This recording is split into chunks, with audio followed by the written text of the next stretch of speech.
Hey, welcome to a tremendous Tuesday. It is springtime in Oklahoma.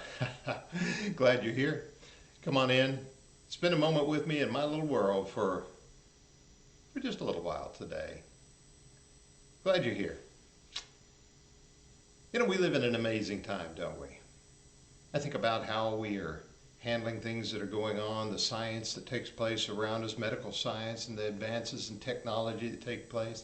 And in spite of all the things that we see that advance our society and are dealing with so many problems that we have around us in hopefully good ways, we still have a lot of complaints, don't we? A lot of bad things go on, a lot of problems that we deal with.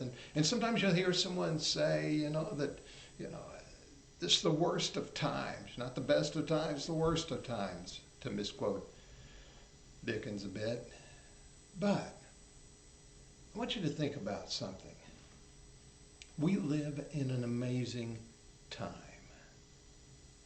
You know, Jesus stated in Matthew 13, Matthew 13, when he said, "But blessed are your eyes, for they see, and your ears, for they hear. For assuredly I say to you that many prophets and righteous men desired to see what you see and did not see it, and to hear what you hear and did not hear it."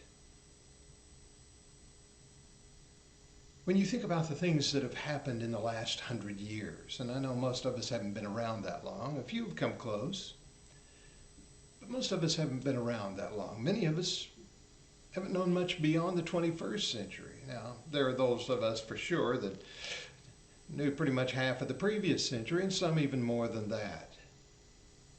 And we've seen our societies, we've seen our culture change, sometimes for the worse, of course, I think, but sometimes for the much better. And you think of the things that are available to us. I remember the first time I saw a microwave oven.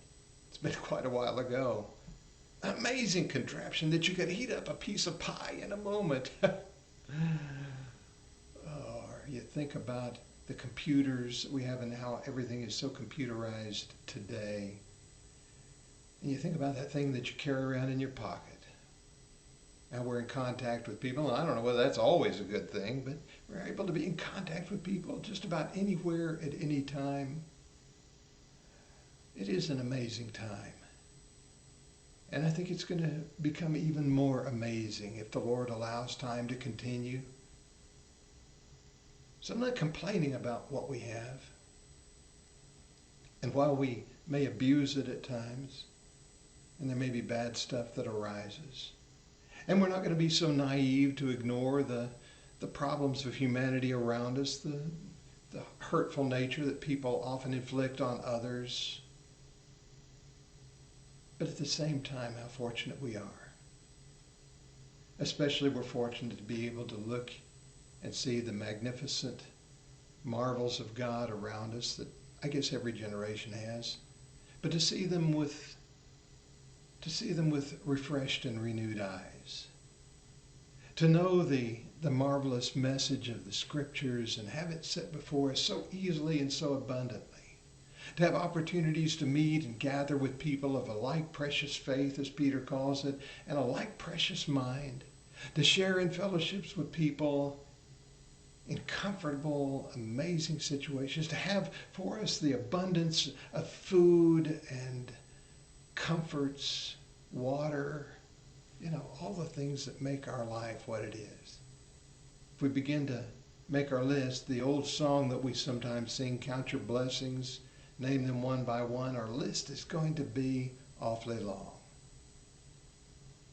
If you stop and think about just a generation or two ago, how far people were from the comforts that we have, the conveniences we have, the technology we have, the medicine that we have today, and the ability to share it. We do live in a pretty blessed time, don't we? When you think about it that way. I'm not naive. I'm not ignorant. I know a lot of the bad things that go on.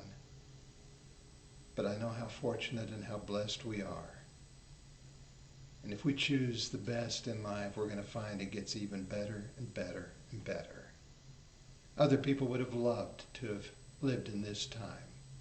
I often thought about my grandparents who lived pretty much the 20th century and the things they saw, from basically a horse and buggy to satellites and astronauts to men on the moon to space shuttles and beyond. I wonder what we'll continue to see in our lives. What an adventure it'll be. And I think about the writer of Hebrews carrying that message about Abraham going out not knowing where he was going, but following God wherever it led him. If we'll open our eyes and just keep moving forward, no telling where we'll land.